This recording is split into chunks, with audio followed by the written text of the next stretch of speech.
نہ بیٹا اپنی چادر کو جھاڑے، باپ کے سرہانے کھڑے ہو کے اس کی چادر پہ مٹی پڑی ہوئی ہے، وہ مٹی اڑ کے باپ کے سر پہ پڑ جائے، یہ نافرمان بیٹا ہے۔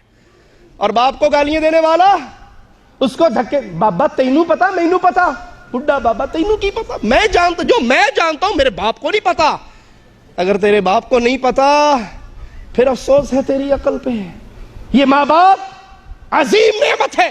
محدث حدیث کا درس دے رہے، ان کی والدہ جو عقلی طور پہ تھوڑی سی کمزور تھی مسجد میں آتی ہے اور آ کر اپنے بیٹے سے کہتی ہیں حدیث کا درس بند کر، پہلے جا کر مرغیوں کو دانہ ڈال کے آ۔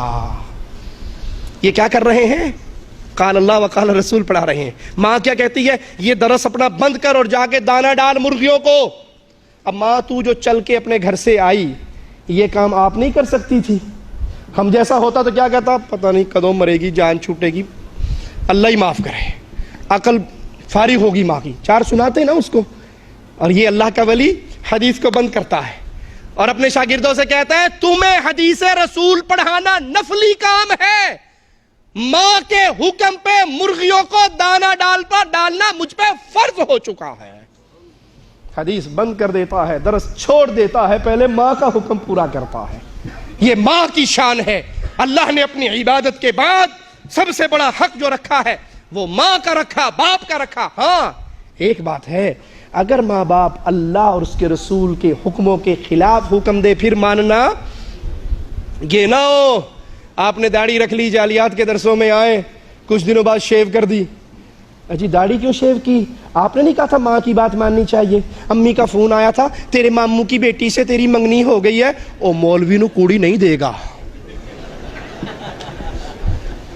اگر معاملہ آئے ماں باپ ٹکرائے اللہ سے، حکم مصطفیٰ سے، پھر آؤ میں منہج دوں، طریقہ دوں۔ صحابی ہے، کلمہ پڑھ کے پیارے نبی کا صحابی بن چکا ہے، ماں کو پتہ لگتا ہے، اٹھتی ہے، تپتے ہوئے ریت میں لیٹتی ہے اور کہتی ہے یا تو محمد کو چھوڑ دے صلی اللہ علیہ وسلم، یا اس ریت میں ایڑیے رگڑ رگڑ کے مر جاؤں گی۔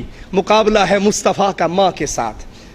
اپنے پیارے حبیب کو منگیتر کے وجہ سے ہرا دینے والوں، مول صاحب داڑھی رکھ لی تھی لیکن منگیتر صاحبہ کا فون آیا، چیکنے کے ساتھ رہوں گی، ملا کے ساتھ نہیں رہنا۔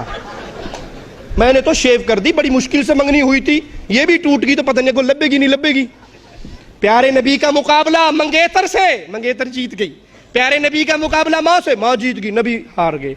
میرا جملہ یاد رکھنا، جس کے رسول اس کی منگیتر سے ہار جائیں وہ جنت میں جانے کے قابل ہے۔ فیصلہ اپنے دل سے لینا، سوچ اپنے دل کی۔ کہا ماں تو تپتے ہوئے ریت میں لیٹنے کی بات کرتی ہے، تو ایک ہے، کاش ایک نہ ہوتی 100 ہوتی۔ کتنی ہوتی؟ 100 ہوتی۔ ایڑییں رگڑ رگڑ کے مر جاتی، ماں ساری ماؤں کو مروا لیتا، محمد سے بے وفائی پھر بھی نہ کرتا صلی اللہ علیہ وسلم۔ اگر ماں باپ اللہ اور اس کے رسول کے حکم کے خلاف بات کرے اس کو تسلیم۔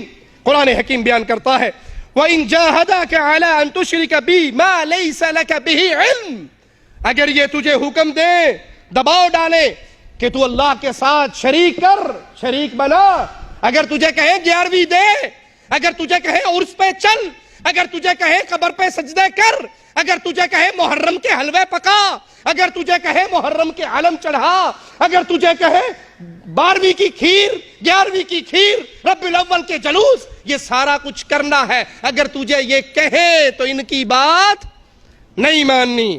فَلَا تُطِعْهُمَا، پھر ان کی اطاعت نہیں کرنی، پھر ان کے پیچھے نہیں چلنا، ان کا کوئی حکم ایسا تسلیم نہیں کرنا جو حکم اللہ اور اس کے رسول کی مخالفت پر مبنی ہو۔